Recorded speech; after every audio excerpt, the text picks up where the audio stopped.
Peggy 16.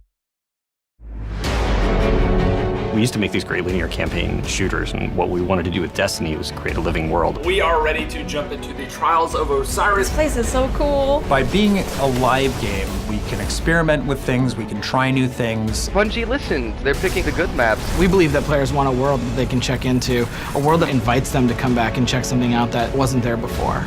We want to be a living game. We want it to be a hobby, and the live team is a reflection of Bungie's commitment to doing that. High five. Yeah, all right. The live team has been in charge of doing everything from playlists to weekly patches to Iron Banner rollouts and Trials of Osiris. This is crazy. Oh, there's loot, guys. There's We loot. want to bring in more quest lines, more stuff to do, more stuff to chase, more loot items, more guns, more gear. What I like as a player is that when I come into the world and there's an event going on, the world's a really different place. That makes the world feel alive, and it's just a more fun place to be in.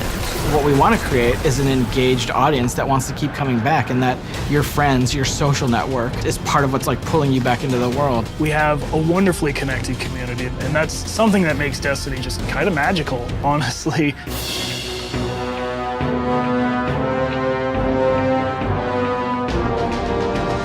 at this. This is so cool.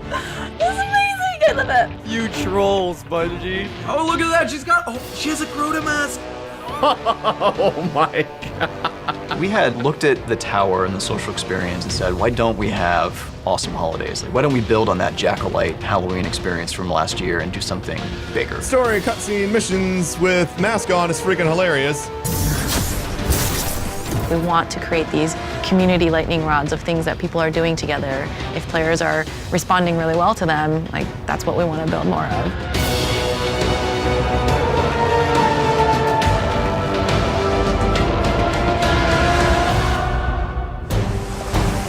World events for the live game is a way for us to introduce new concepts to the players. Sparrow racing has been on a lot of people's minds for a long time. Sparrow racing is like our first experiment with how do we build something that the community can actually have a hand in its future fate. Being able to spin up Sparrow Racing, I think, is a really great example of an idea that pops up and foments from the community. We're able to take it and deliver it.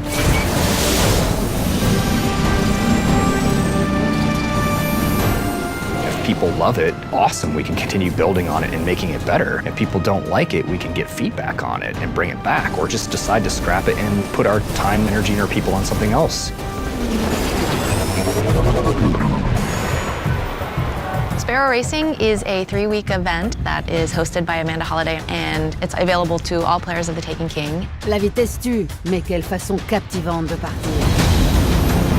You're hauling ass through the desert and you want things to be aerodynamic. So we have dyeable suits, we have branded suits with Sparrow Racing logos, we have suits with little bits sticking off of it, and then color-coded suits that match paint jobs on the Sparrows. We take a similar approach with the Sparrow. We have the one base model, which is the core industrial design of it, and then we have variations of that. You could wear exotics, you could wear your raid gear, you could have masks from Festival of the Lost, you can do whatever you want. Sparrow Racing is a 6-player free-for-all death race through enemy territory. Il va falloir aller vite et avoir du cran pour gagner ces courses. We have 2 race courses, one on Venus and one on Mars.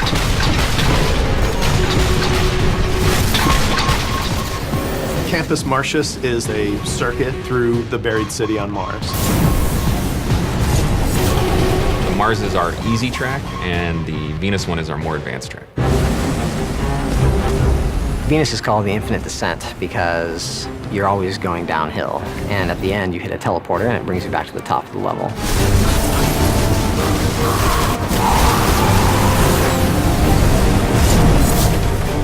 In Venus, there's a ton of shortcuts. You can shortcut through a waterfall, jump over an entire turn, and then land right on a boost gate and take off. Nobody's really going to have a better Sparrow than anybody else. It's really about your performance on the track. The main skill that you will need is based off of you and how you drive.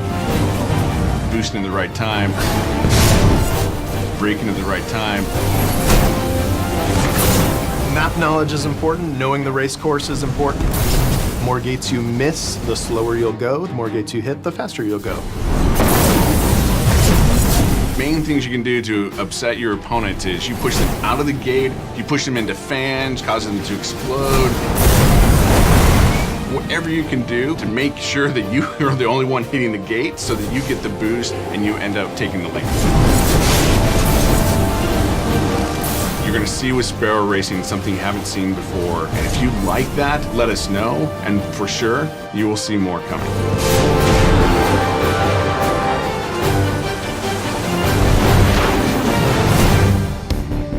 Je me souviens quand les courses se déroulaient sur une plaine et sans obstacles. Ça a bien changé.